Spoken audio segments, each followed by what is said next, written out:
اس کی حمایت میں کوئی جماعت نہ اٹھی کہ اللہ سے اس کا کوئی بچاؤ کرتی، اور نہ وہ خود ہی بدلہ لینے والا بن سکا۔ یہیں سے ثابت ہے کہ اختیارات اللہ برحق کے لیے ہیں، وہ ثواب دینے اور انجام کے اعتبار سے بہت ہی بہتر ہے۔ ان کے سامنے دنیا کی زندگی کی مثال بھی بیان کرو، جیسے پانی جسے ہم آسمان سے اتارتے ہیں اور اس سے زمین کا سبزہ ملا جلا نکلا ہے، پھر آخر کار وہ چورا چورا ہو جاتا ہے، جسے ہوائیں اڑائے لیے پھرتی ہیں۔ اللہ تعالیٰ ہر چیز پر قادر ہے۔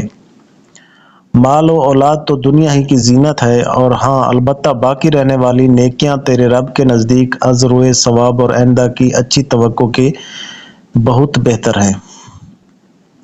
اور جس دن ہم پہاڑوں کو چلائیں گے اور زمین کو تو صاف کھلی ہوئی دیکھے گا، اور تمام لوگوں کو ہم اکٹھا کریں گے، ان میں سے ایک کو بھی باقی نہ چھوڑیں گے، اور سب کے سب تیرے رب کے سامنے صف بستہ حاضر کیے جائیں گے۔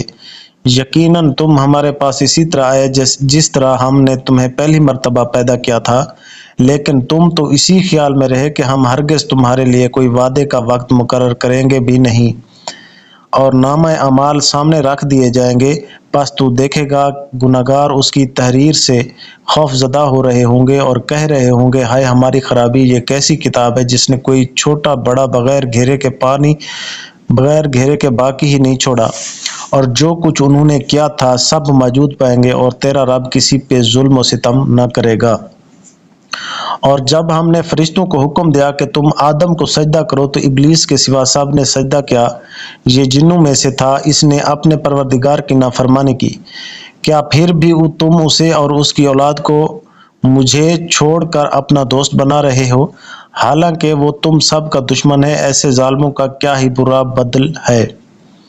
میں نے انہیں آسمانوں اور زمین کی پیدائش کے وقت موجود نہیں رکھا تھا، اور نہ خود ان کی اپنی پیدائش میں، اور میں گمراہ کرنے والوں کو اپنا مددگار بنانے والا بھی نہیں۔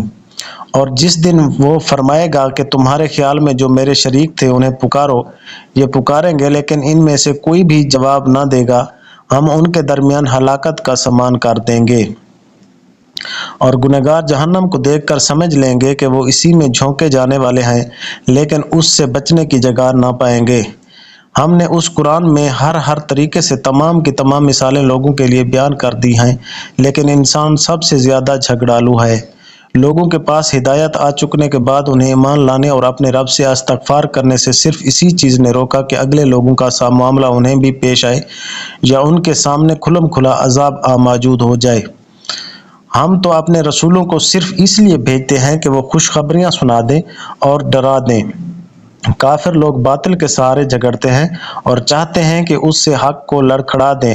انہوں نے میری آیاتوں کو اور جس چیز سے ڈرایا جائے سے مذاق بنا ڈالا ہے۔